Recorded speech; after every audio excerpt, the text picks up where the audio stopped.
Hannah stepped out of her car, the tires crunching on the gravel as she took in the sight of the old house. The mansion loomed before her like a creature from a forgotten era, its weathered stone walls whispering secrets in the wind. The tall, iron gates creaked as they swayed open, inviting her into its shadowed embrace. She had inherited the house from a distant aunt, a woman she barely remembered. The will had come as a surprise, just like the house itself. But now, standing on the property for the first time, a strange feeling tugged at her chest. The air was thick, heavy with the scent of damp wood and mildew. The house felt alive as if it were watching her. She shook off the thought, attributing it to nerves, and gathered her things. The house had been unoccupied for years, and despite its eerie appearance, it was hers now, an escape from the chaos of her life back in the city. Inside, the grand entryway greeted her with cold silence. The dark wood floors creaked under her weight, and the high ceilings felt oppressive. Dust clung to the air like a faint fog, undisturbed for what seemed like ages. The walls were adorned with fading portraits of stern-faced ancestors, their eyes following her every movement. Her aunt had always been a mystery to her, aloof, secretive, but now that she was here, Hannah felt an odd connection, a pull toward the house as if it were calling her. She wandered further inside, noting the elaborate moldings and the stained glass windows that cast odd, multicolored shadows on the floor. The house was beautiful in its decay, a relic of another time, and yet it felt wrong, like a place out of a forgotten dream.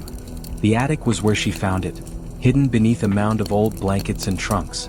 A small velvet pouch, its edges worn with age, almost as if it had been forgotten for centuries. Her fingers trembled as she untied the strings, revealing a delicate piece of jewelry, a tarnished silver locket, its surface covered in intricate engravings. There was something almost familiar about it.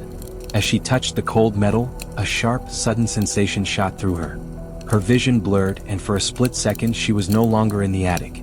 She was somewhere else, somewhere dark, damp, and confined. She could hear muffled cries and the soft scratching of something heavy against the ground. Then, as quickly as it had come, the vision faded. She blinked and gasped, her heart pounding in her chest. The attic was still around her, silent and empty, the air thick with dust. She shook her head, trying to dismiss the moment as nothing more than an overactive imagination. But the feeling remained, a sense of déjà vu, like she had been here before. She placed the locket back into the pouch and tucked it into her pocket, unsure why it felt so important, so tied to her in some inexplicable way. That night, as she prepared for bed, the house seemed to grow colder. The wind howled outside, rattling the windows, and shadows danced on the walls. Hannah tried to shake off the sense of unease creeping into her thoughts, but the feeling clung to her. She lay in the large, unfamiliar bed, staring up at the ceiling, trying to get comfortable in a place that didn't feel like home. As she closed her eyes, the silence was broken by a soft sound, the sound of footsteps. It was faint, barely perceptible, but it echoed through the hall outside her room. She sat up quickly, her heart racing. Was someone else in the house? She opened the door cautiously, the wood creaking under her hand. The hallway stretched out before her, long and shadowed, the faintest hint of movement at the far end. But when she stepped out, the hallway was empty. The footsteps had stopped. Had she imagined it? No. She knew what she'd heard. She returned to her room, locking the door behind her, but sleep was elusive. Her mind raced with thoughts of the house, its strange history, the feeling of being watched, and the memory of the locket's eerie sensation. She felt trapped, as if the house had already begun to claim her. That night, she dreamt of the woman, the one whose face she could barely remember from the locket. The woman stood in a room bathed in a sickly yellow light. Her clothes were old-fashioned, her face pale and gaunt, but it was her eyes that drew Hannah in, eyes that seemed to be calling out to her, desperate, frantic. The woman's lips moved, but no sound came out. Instead, a whispering voice echoed in Hannah's mind, though the words were fragmented, incoherent. "Run, it will take you, trapped, don't." Hannah tried to move closer, to understand, but the dream warped and twisted. The woman began to disappear, her form dissolving into the air like smoke. Hannah reached out, but her fingers grasped nothing but empty space. The house around her seemed to close in, the walls pressing inward, suffocating her. Suddenly, Hannah awoke, gasping for breath, drenched in sweat. The room was dark, the only sound the distant howl of the wind. But there was something else, something subtle, she felt it. A presence. Hannah shook her head, trying to rationalize the dream. It was just a dream. But the haunting image of the woman lingered, and the voice echoed in her mind. She stood up, trembling, and went to the window, gazing out at the stormy night. The lights flickered, casting long shadows in the room, and for a moment, she could have sworn she saw a figure standing in the yard, watching her. The oppressive silence of the house seemed to grow thicker as night fell, wrapping around Hannah like a suffocating blanket. The wind outside rattled the windows, but it was the quiet within the house that unsettled her. Every creak, every groan of the old wooden beams echoed loudly in the stillness. Hannah tried to convince herself it was just the house settling. It's old, she reminded herself. It's going to make strange sounds. But still, the unease gnawed at her, a deep, lingering discomfort that she couldn't shake. As she lay in bed, her eyes staring up at the shadowy ceiling, a whisper of a sound reached her ears, a soft scraping like nails against wood. She froze, her body tense, straining to listen. The sound grew louder, closer. Someone was walking down the hallway. Oh, she wondered, her pulse quickening. She sat up, slowly, carefully. Her heart was beating faster than it should. She swung her legs off the bed and padded across the cold wooden floor, opening her bedroom door just a crack. The hallway was shrouded in darkness, the flickering candlelight casting twisted shadows on the walls. The footsteps had stopped, but the air felt heavy, oppressive. The silence that followed was worse than the sound of the footsteps. It was the silence of something waiting. A chill ran down her spine as she closed the door and locked it behind her. No more checking. Trying to shake the paranoia, she crawled back into bed, wrapping herself in the thick, comfortless blankets. But sleep didn't come easily. Her thoughts were a whirlwind of confusion and fear. The locket, the woman in her dreams, the sound of the footsteps. It's all connected, isn't it? Finally, her exhaustion overtook her, and she drifted into a restless sleep. The next morning, Hannah woke with a start, the sun barely creeping through the heavy curtains. She rubbed her eyes, trying to shake off the lingering remnants of the nightmare. For a moment, she was disoriented. The room felt different, darker, colder, as if something had changed while she slept. She blinked, trying to gather her bearings, but when she pushed herself up in bed, she froze. The furniture was not where it had been. The large, ornate dresser she had placed against the far wall was now next to the window, blocking the sunlight. The mirror that had once been perched above the dresser was now leaning against the opposite wall, reflecting the room at an odd angle. Even the bed, which had been against the left wall, was now placed in the center of the room, facing a different direction altogether. She stood up, her feet cold against the wooden floor. This isn't possible, she thought. She walked over to the mirror, her reflection warping as she approached. Her heart stopped. The face staring back at her wasn't her own. It was the woman from the dream, the one who had been trying to warn her. The woman's eyes were wild, terrified, and her expression was so full of pain that it made Hannah's chest ache. The reflection didn't move the way she did. The woman in the mirror seemed to be trapped, staring out from some distant past, reaching for something just beyond her grasp. Hannah stumbled backward, gasping for air. The mirror remained still, reflecting the changed room and the strange figure standing in it. This is impossible. Her breath hitched as she looked away from the mirror, only to find that the rest of the room seemed to blur. The familiar objects, the old rug, the small writing desk, everything was just slightly off, displaced in a way that made her doubt her own perception of reality. Was the house alive? She couldn't stay in the room any longer. There was no time to waste. She had to check out the rest of the house, to prove to herself that she wasn't losing her mind. Hannah walked down the narrow hallway, each step creaking loudly in the silence. The house felt heavier now, the shadows thickening like a tangible presence, and the air seemed to buzz with static, as if the house was pulling her into its own rhythm. She stopped at the end of the hall, her hand trembling as it hovered over the doorknob of the large dark wooden door. The sounds from the night before, the footsteps, the scraping, were still fresh in her mind. Her fingers curled around the doorknob and turned it. It was locked. Frowning, she twisted harder, but it wouldn't budge. The lock was firmly set in place and she couldn't find the key. She knocked on the door, then pushed against it with her shoulder, desperate to get inside. Nothing. A sudden sense of claustrophobia swept over her. The walls of the hallway felt like they were closing in. She spun around, her eyes scanning the empty space. The long stretch of hallway, normally so quiet, now felt suffocating, as if every inch was filled with something unseen. As if the house was watching her. Then, just as quickly as it had come, the feeling of pressure lifted. She released the door handle, taking a few steps back to clear her mind. But when she turned to leave, she was stunned. The door, the one she had just tried to open, was now locked from the inside. Her stomach twisted, and a sense of dread flooded her chest. She reached for the handle again, but it wouldn't move. Something was wrong. The house was actively trapping her. As the day passed, Hannah couldn't shake the feeling that the house was changing around her, shifting like a living organism. The furniture kept moving, the rooms subtly rearranging themselves when her back was turned. She couldn't trust her own eyes, and the more she tried to make sense of it, the more everything felt like a nightmarish game she was losing. She returned to her room, exhausted from trying to make sense of the strange, unexplainable events. She locked the door again, this time making sure the bolt was secure. But when she woke up, it was already morning. The light outside looked different, too bright, too vivid.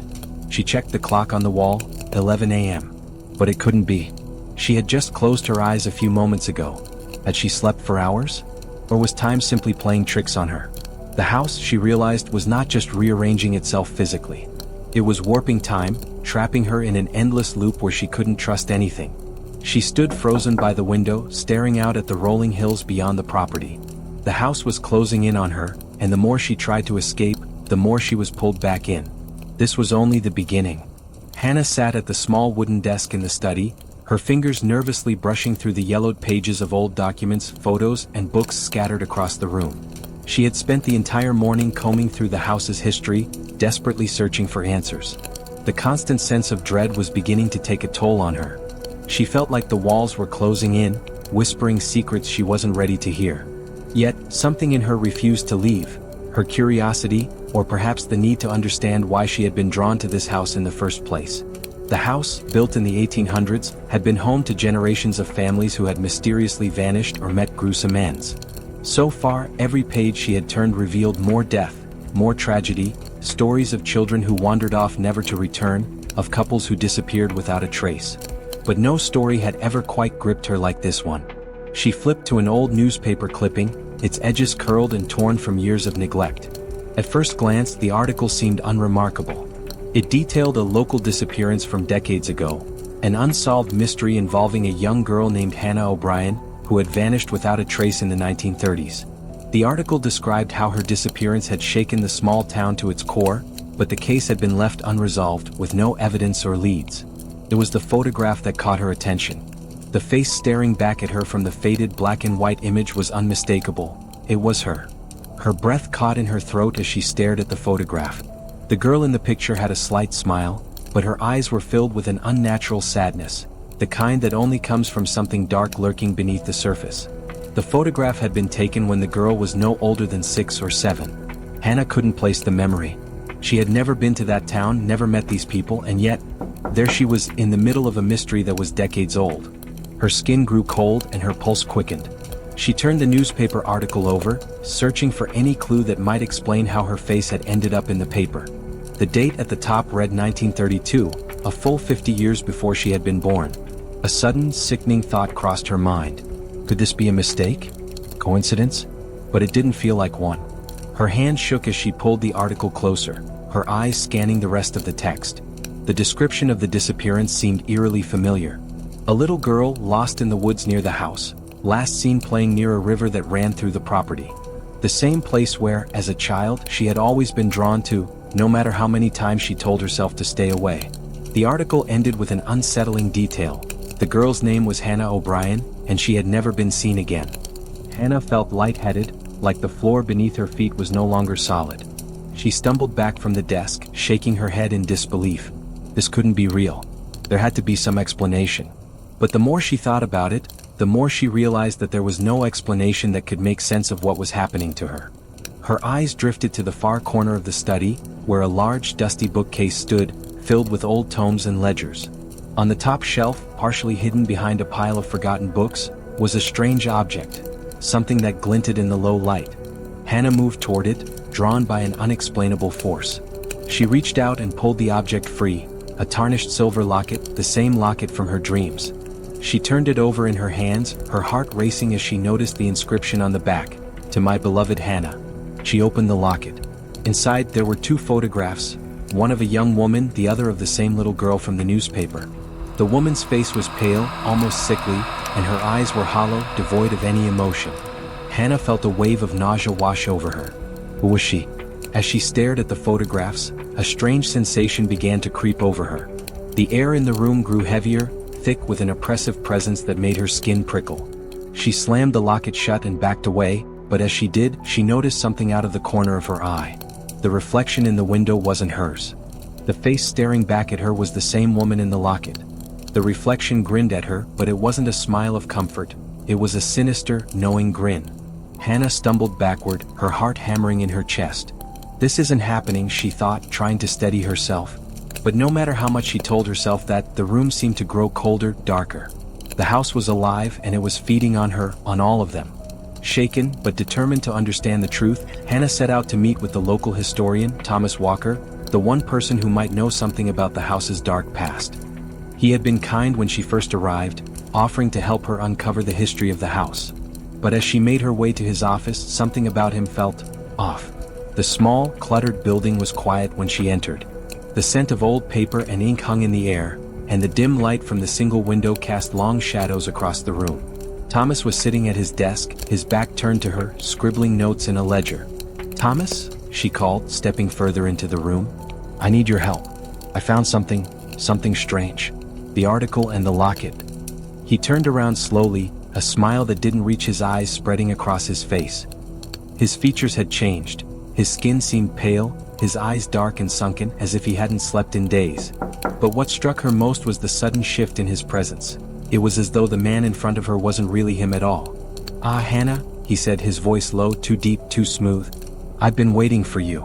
A chill ran down her spine as he stood up, his movements too fluid, too unnatural. His face seemed to warp, the features shifting like the shape of an ancient mask. "You see, Hannah," he continued, his voice now echoing in the room, "the house doesn't just consume the living. It feeds on souls, all souls. It has for generations. And now it's ready for yours." Hannah stepped back, her breath coming in sharp gasps. She didn't understand. This couldn't be happening.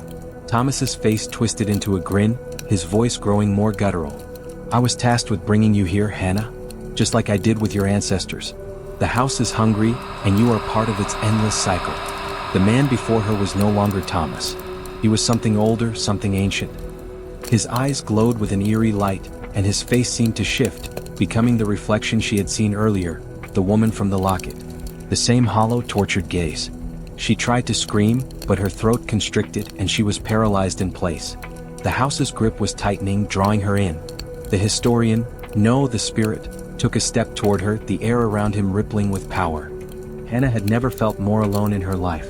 The oppressive air in the house weighed heavily on her chest, thick with an unbearable presence that seemed to linger at the edges of her thoughts, creeping into her every moment. The walls closed in around her, and the whispering voices, those distant murmurs that had started as a faint echo, were now inescapable, pressing against her mind like a swarm of bees. The house was awake, and it wanted something from her.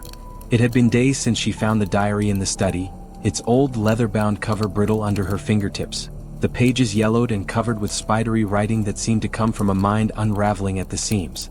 She had read the words over and over, piecing together the fragments of a horrifying truth. The house was not merely a place of death, it was a creature, a living organism that fed on human souls, and even more insidiously, it fed on emotions, fear, guilt, sorrow. The worst part? It had been doing so for generations, feeding off the inhabitants' despair to grow stronger. But even with this knowledge, Hannah couldn't shake the feeling that something far more personal was happening to her. Something inside her was unraveling, something dark that the house was gently coaxing to the surface. It started quietly. At first, she heard faint voices, soft whispers of names she didn't recognize, muffled and distant, almost as if someone was calling out to her from far away. She dismissed them, chalking them up to the stress of being in this cursed house, the isolation gnawing at her sanity. But then the voices began to grow louder. "Hannah, it's me, you need to listen." The voice was familiar, but not in any way she expected. It was her grandmother, or rather, it sounded like her grandmother. But that was impossible. Her grandmother had died years ago. "Hannah, help me, we're trapped, we can't escape." Her heart pounded in her chest as the voice reverberated through the room. She turned quickly, scanning the dim corners of the house, but the silence that followed was thick with menace. The momentary sense of comfort that hearing her grandmother's voice once gave her was now gone. The tone, the urgency of the plea, it was wrong. Something about it didn't feel right. "Hannah," the voice whispered again, this time colder. "It's not just me. We're all here, and it's your fault." She felt her stomach lurch, a wave of dizziness sweeping over her as the walls seemed to shift. Shadows grew long and distorted, moving in ways that didn't make sense. Her mind struggled to grasp what was happening. Was it her mind? Or was it the house twisting her perception? The reality she thought she knew was crumbling before her eyes. The voices of the trapped souls. The hallucinations became more vivid as time wore on, and soon Hannah was no longer sure if she was dreaming or awake. She would hear the voices at night, in the quiet dark, coming from every corner of the house.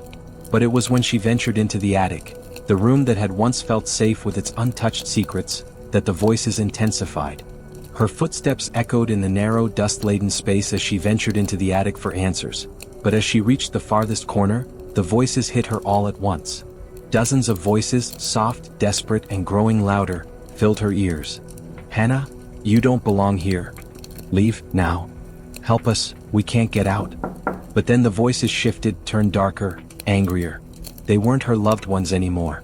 These were strangers, victims, their voices twisted with malice and resentment. "You're here to take what we've lost," one voice spat, its words venomous. "We were alive once like you." Another, hoarse and desperate, added, "You will never leave, Hannah. You belong to us now." The words were disorienting, filling her with dread, as if the very air around her was alive, vibrating with the energy of these trapped souls. The realization hit her like a physical blow. These weren't just echoes of her own memories, they were the souls of the house's previous victims. They were angry. They were resentful. And worse, they were beginning to speak to her in unison, their voices like a collective, oppressive force. They didn't want to help her. They wanted her to join them. "You need to give us someone," one voice intoned, its tone almost a chant. "A sacrifice, someone else to fill the hole that you've made." Hannah recoiled, her breath coming in shallow gasps. She had heard them right, they wanted her to sacrifice someone, to release them from their torment. The weight of their demand crushed her, pulling at her resolve. Was this what the house wanted? A life in exchange for freedom? Could she bring herself to do it? But she knew deep down that they weren't just asking. They were demanding. Fighting to maintain her sanity, Hannah fled the attic, her mind racing with fear and confusion. She didn't know what was real anymore. The house had twisted her perceptions, manipulated her emotions, and now it was feeding on her. But there was one more piece of the puzzle she hadn't uncovered. After weeks of searching, something inside the old diary, the very one that had described the house's sinister nature, caught her eye. A passage she had previously missed, buried in the middle of the pages. It detailed the house's true origins, a history far more terrifying than anything she had read before. The house, it turned out, wasn't just a place where souls were trapped. It had been designed as an experiment. Built by a mad scientist, Dr. Alden Cates, who had been obsessed with the idea of creating a living, breathing house. A house that could feed, that could live off the emotions of those who entered it. Souls weren't merely housed here, they were the fuel for the house's existence. Dr. Cates had used human emotions, fear, despair, guilt, as his source of energy. But he hadn't stopped there. The house was a machine, a living organism built to accelerate its hunger. The more the inhabitants suffered, the stronger the house grew, until it could consume not only the living but the dead as well. Hannah slammed the diary shut, her mind reeling. The realization was sickening. The house had been manipulating her emotions all along. It had known exactly what she feared, what made her weak, and it had been feeding on her sorrow, on her isolation, every single day she had spent here. The guilt, the anger, the pain, they had been its nourishment. And now it wanted more. Hannah sat by the dimly lit fireplace, staring at the crackling fire as the shadows danced along the walls of the living room. The house had been silent for hours, almost unnervingly so. The walls felt still, but the air was heavy with a suffocating tension she could feel pressing against her chest. She had been alone for too long, too isolated, and she could feel herself starting to unravel piece by piece. The house was changing her. It was feeding on her sorrow, her fear, her guilt, and it was only getting stronger. Suddenly there was a knock at the door. Startled, Hannah jolted upright, her heart racing in her chest. She hadn't expected any visitors, not in this place. The house was as cut off from the outside world as it was from her sanity. Yet there, standing at the threshold, was Ethan, the man who had appeared weeks earlier like some sort of savior, offering help when she needed it most. But something had changed. The friendly, reassuring expression he wore when they first met was now a shadow of its former self. His eyes, once soft and compassionate, were now hollow, darkened with an emptiness that seemed to go beyond mere fatigue. His shoulders slumped as if the weight of the world was pressing down on him. His once confident posture now appeared guarded, as though he was barely holding himself together. "Hannah," he said quietly, his voice low and strained, "the house is going to consume you." Hannah stood frozen at the doorway, her pulse quickening. Ethan's words cut through the air, his warning both unsettling and cryptic. The house had already consumed so much of her, the voices, the shifting rooms, the relentless psychological pressure. But she hadn't expected this. A visitor who seemed to know too much, someone who had come to offer help, but at what cost? "I've been here before," Ethan continued, stepping inside without waiting for her invitation. His tone shifted, growing urgent. "You can't stay here, Hannah. You need to leave, or it will take you." She felt a chill run down her spine. Ethan was different now. The man she had spoken to earlier was calm, steady, a beacon of stability in this chaotic nightmare. But this was a man on the edge, teetering between reason and madness. He looked haunted. "Ethan, what's happening to you?" she asked, her voice trembling with fear. The words barely left her lips when she saw it. His hand, trembling, curled into a fist. Before she could respond, Ethan spun toward the window, his body stiff as if frozen in place. The room felt colder, the fire dimmer. For a moment, there was a strange, almost magnetic pull in the air, as though something had taken hold of him. "Hannah, it's already too late for me," he muttered, his voice distant, like someone speaking through a fog. "The house is in my blood. It's inside me now. I can feel it, it's taking me. And if it hasn't already taken you, it will soon." His eyes snapped toward her, and for the first time, Hannah saw something in them that made her blood run cold, an unsettling, almost violent desperation. "Leave," Ethan demanded, his tone no longer pleading but commanding. "You think you can escape this place? You can't. You can't. It has you already." A wave of nausea washed over her as she took a step back, sensing that something far darker was unfolding. Ethan was no longer the person she thought he was. His warning, his presence felt like a trap, a cruel game. He was a victim, but not in the way she thought. "You," Hannah stammered, struggling to piece together the pieces of the puzzle. "You've been here before, haven't you? You survived, but you're not you anymore." Ethan's lips twisted into a grim smile, a hollow, empty thing. He shook his head, but his gaze never left her. "No, Hannah. I'm not who you think I am," he said, his voice now colder than the very air around them. "The house doesn't just consume your body. It consumes your soul, your mind, your memories. And when it does, it makes you part of it. Forever." Hannah recoiled, her eyes wide in disbelief. Her heart thudded painfully in her chest. What are you saying?" she whispered, her voice barely a breath. I was part of the house's collection," Ethan revealed, his voice almost detached now, like he had resigned himself to the truth. "I survived, barely. But I was never free. The house promised me peace, eternal rest, if I brought someone else in. Someone like you." Hannah's stomach lurched as his words sank in, the horror of it crashing down on her like a wave. "You've been manipulating me?" she asked, her voice shaking with disbelief. Ethan nodded slowly, his face twisting with a bitter mixture of regret and anger. "I didn't have a choice.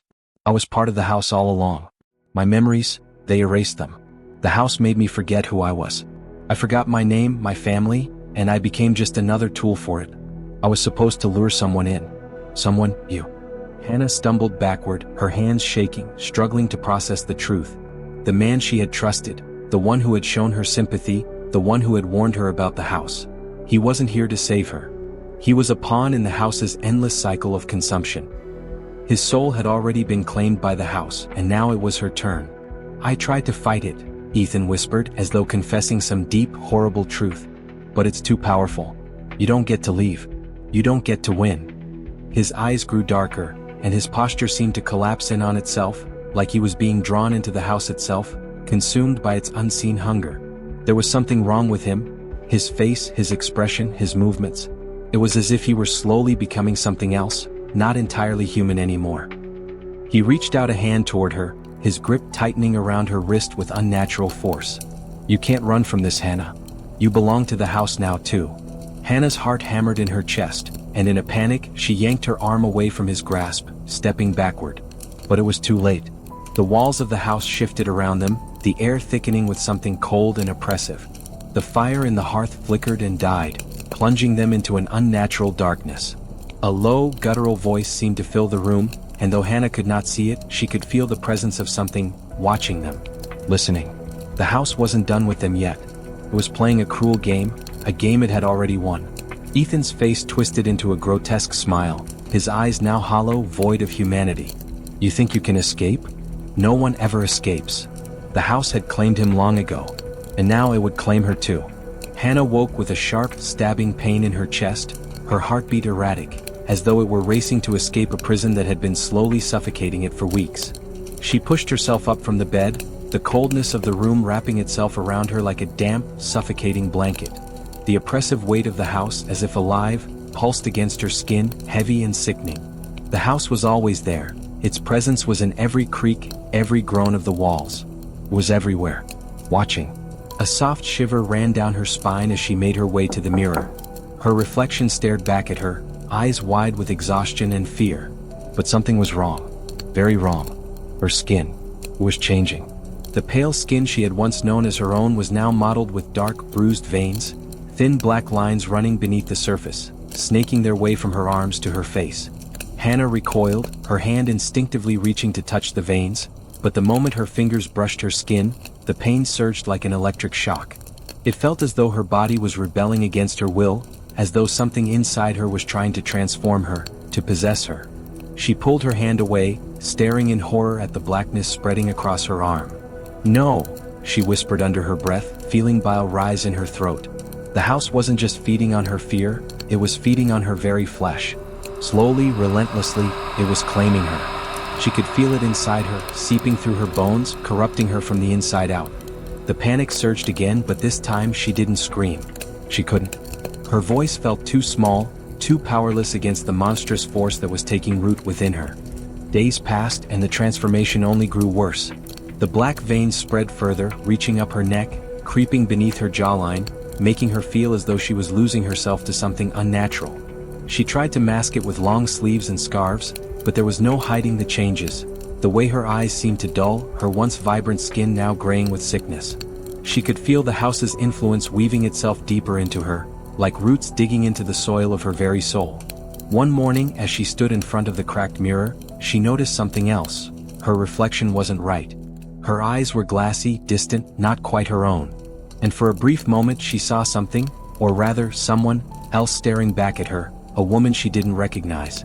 The woman's face was twisted in agony, her skin pale and drawn tight as if she had been tortured, her eyes black pits of endless suffering. The image vanished as quickly as it had come, but the feeling of wrongness remained. Hannah staggered back, gripping the edge of the counter for support. The house was changing her, not just physically but mentally as well. The line between what was real and what was a part of the house's dark influence was blurring, and it terrified her more than anything she had felt before. In her desperate bid to escape, Hannah found herself drawn to a new part of the house, the cellar.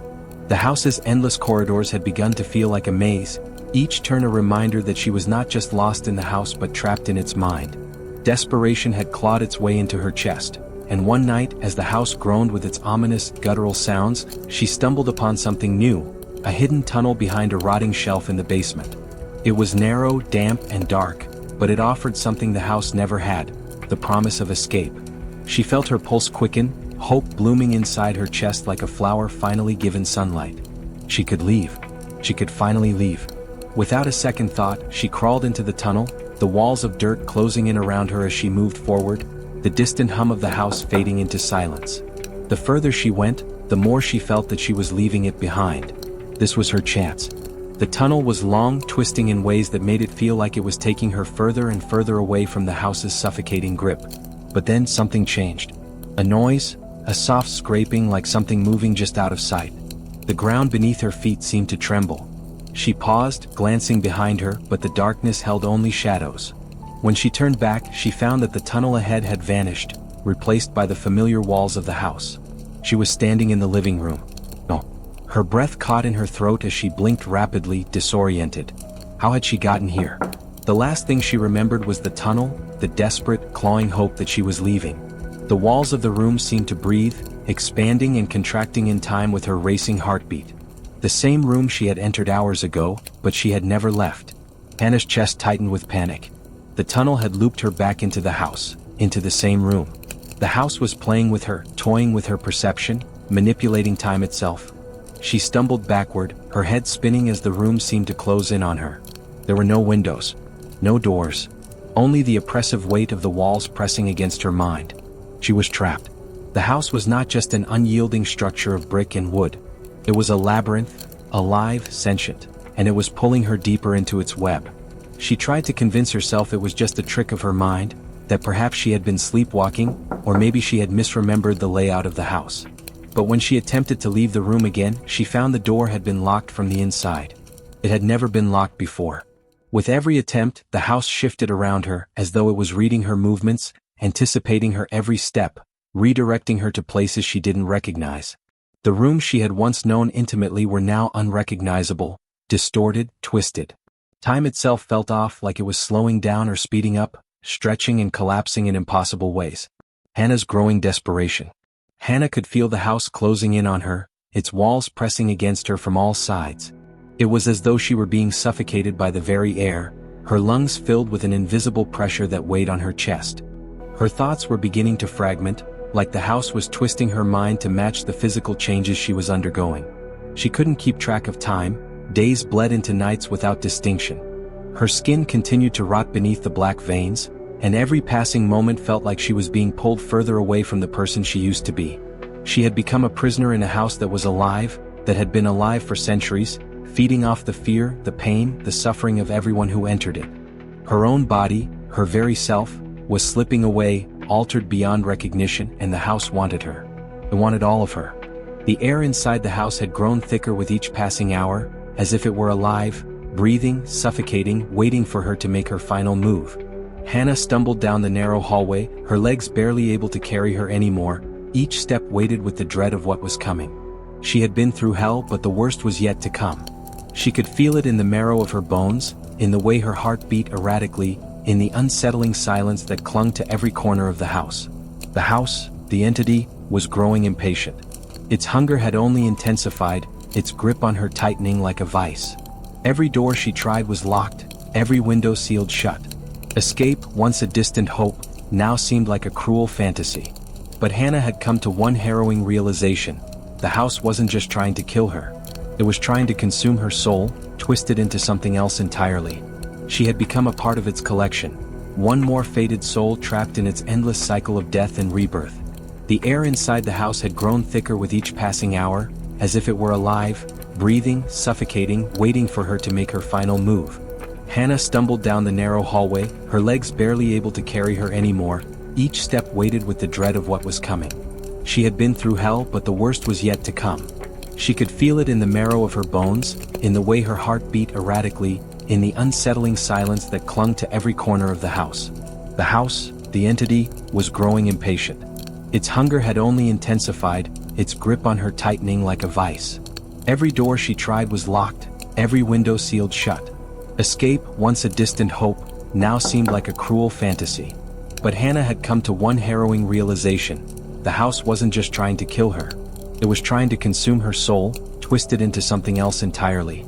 She had become a part of its collection, one more fated soul trapped in its endless cycle of death and rebirth. Hannah's breath caught as she rounded a corner, her heart nearly stopping in her chest. She froze. The figure at the end of the hallway, it couldn't be. It looked like her. Exactly like her. But there was something wrong. The woman standing there was pale, almost sickly, her eyes hollow, black voids that stared back with an unblinking, unnatural intensity.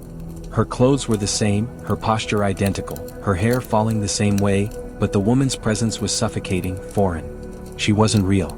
It was like looking into a shattered mirror, a reflection so twisted it made her skin crawl. The doppelganger raised its hand slowly, an eerie smile spreading across its lips. A smile that was entirely wrong. No. No, Hannah whispered, backing away. But the clone moved toward her, each step impossibly silent, its smile growing wider, more malicious. Hannah's breath became shallow as she staggered backward, her mind racing. It can't be real. It can't be. But there it was, the doppelganger, a soulless version of herself, reaching out with hands that were not hers, the same voice whispering her name with a mocking undertone. Hannah? The voice sent shivers down her spine. It was hers, but it was wrong. It lacked warmth, lacked life, and instead carried an edge of cold, calculated malice. The clone followed her relentlessly through the halls, always a few steps behind, always just out of reach. It began to invade her mind, whispers at the edge of her consciousness, voices that felt like her own but said things she never would. The clone began to steal her memories piece by piece. It whispered fragments of her childhood, small, personal details no one else would know. At first, Hannah tried to push it away, but soon the memories started to blur. Was it her memory? Or was it the clone's twisted version? Why can't I remember? She had grown used to the house's ability to manipulate her perception, but this felt like something far darker, far more deliberate. The clone wasn't just haunting her, it was trying to become her. One night, in a moment of exhaustion, Hannah collapsed on the floor of the living room. Her body ached, her mind screamed for release. She closed her eyes, willing herself to escape the nightmare, but when she opened them again, the clone was sitting beside her, its cold eyes staring directly into hers. "You've already forgotten," it whispered softly. "You've already lost." Hannah felt a wave of despair sweep over her. Was this what she had become? Was she so far gone that she couldn't even tell what was real anymore? The clone had already taken so much from her. The last shred of who she had been was slipping away like sand through her fingers. In a fit of madness, driven by desperation, Hannah fled into the basement, her only thought to escape. There, hidden beneath the house's cold stone foundation, she found an old, rotting journal. The pages were brittle, the ink faded, but as she skimmed through them, her heart pounded faster. The words described something chilling. A cycle, an endless cycle of rebirth. The house was not just a trap for the living, it was a prison for the soul. And it had always been this way. The last entry struck her like a blow to the chest. "Hannah, you have been here before. Your soul has been consumed time and time again. Each time you are reborn anew only to fall into the same trap. The house feeds on the newness of each reincarnation, on your innocence, your hope, your will to fight. And each time you lose more of yourself. The house consumes you until there is nothing left." Hannah's knees gave way and she collapsed to the cold floor, gasping for air. The truth hit her like a wrecking ball. She had been through this before. She had been consumed before. The version of herself standing before her wasn't a mere clone, it was her past self. The house had kept her in a constant loop, feeding on her soul each time she was reborn, twisting her into something unrecognizable, until she was no more than an empty shell, a doppelganger of her former self.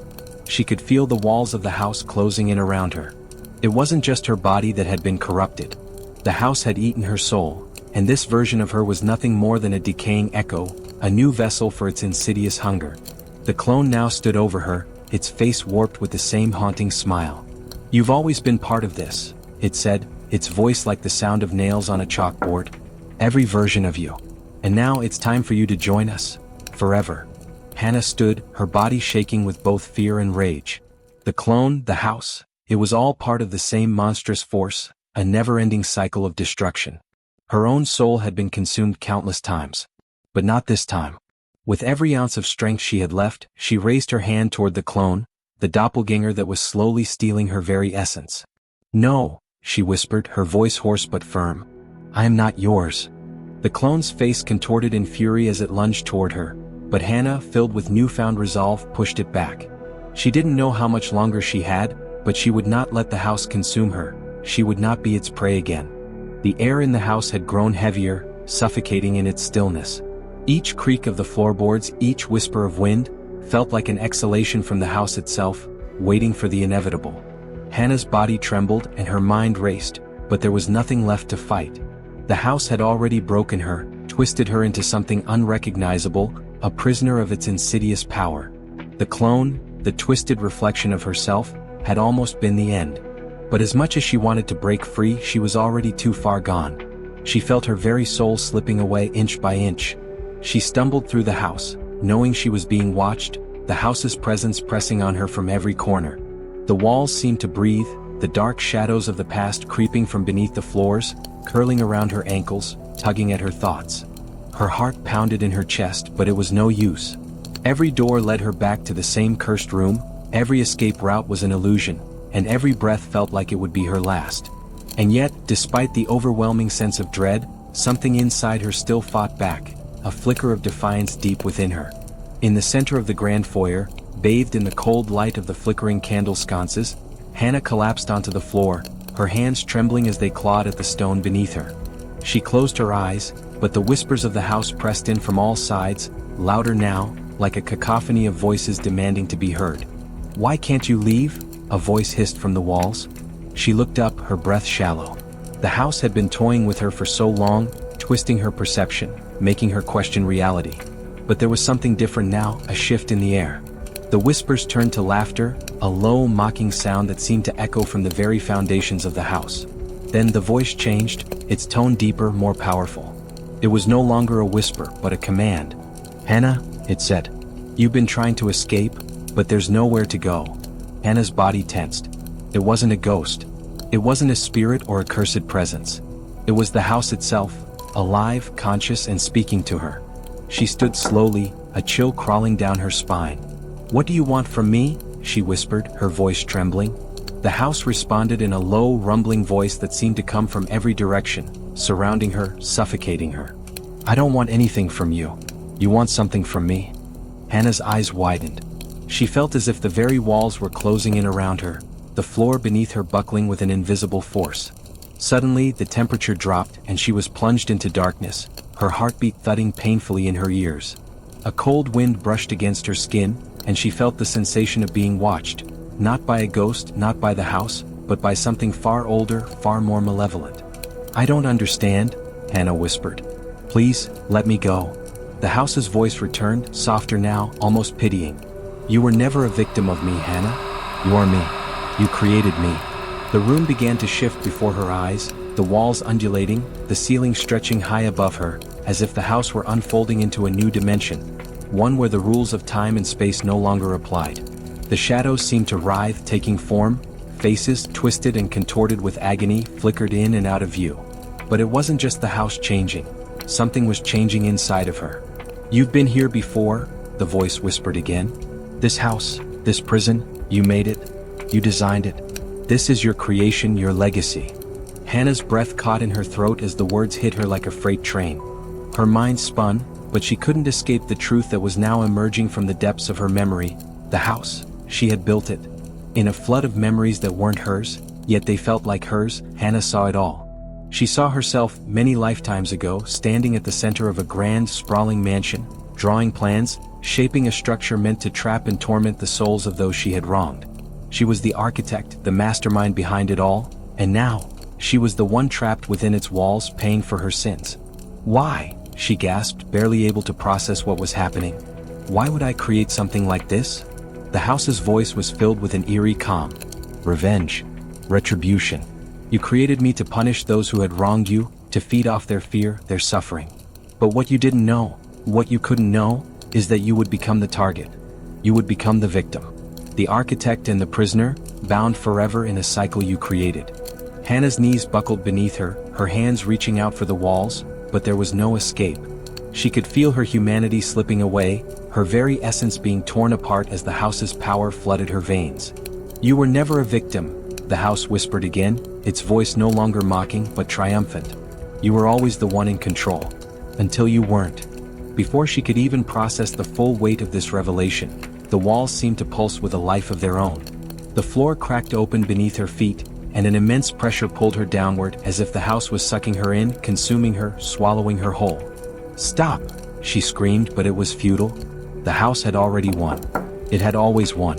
The ground beneath her gave way completely and she fell, plunging into an abyss of darkness, her body twisting and contorting in unnatural ways. The sound of the house's laughter echoed around her as she was drawn further into the very walls that had once held her hopes, now crushing them to dust. And then there was nothing. As the last of her physical form dissolved, the house absorbed her essence, her soul, into its very structure. But she wasn't gone. No, she was now a part of it. She could feel herself, an intangible presence, bound within the walls of the house, her voice lost among the others that had been absorbed before her. There were no exits, no freedom, only endless suffering. From within the walls, her voice whispered, not her own voice, but the collective, haunted whispers of every soul consumed before her. The house doesn't just eat souls, it makes them. And so,